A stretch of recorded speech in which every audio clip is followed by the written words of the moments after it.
Okay, so we're on Porlock Marsh, which was formed in, I think, 1996 by a breach of the Pebble Bank, which we'll see in a minute, and seawater flooded in. And rather than try and create a coastal defence, they allowed the marsh to generate naturally. So the sea comes in at high tide twice a day, and you've got a developing salt marsh, and that's created a habitat for some quite interesting species. In particular, one that I'm quite pleased to have seen is the little egrets, which I've seen in Pembrokeshire and seem to be coming back or colonising quite successfully.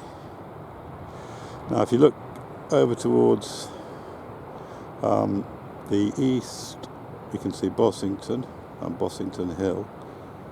There's a story there about a American bomber plane that was coming back from a mission over the Bay of Biscay. I think it had been collecting weather data, and it clipped the top of Bossington Hill and came down in the marshes here.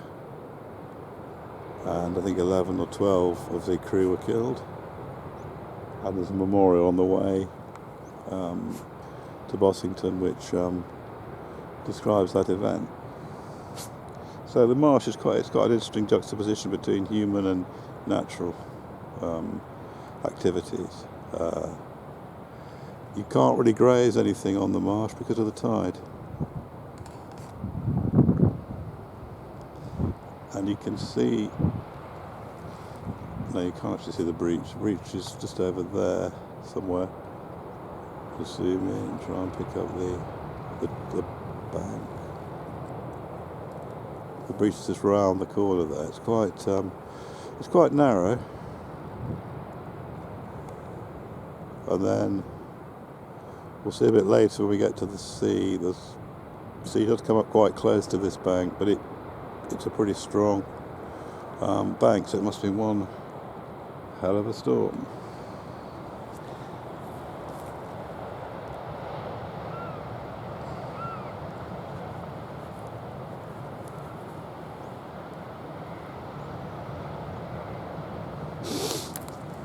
Over towards here we've got I think there are pheasant release pens in there. There are an awful lot of pheasants in there.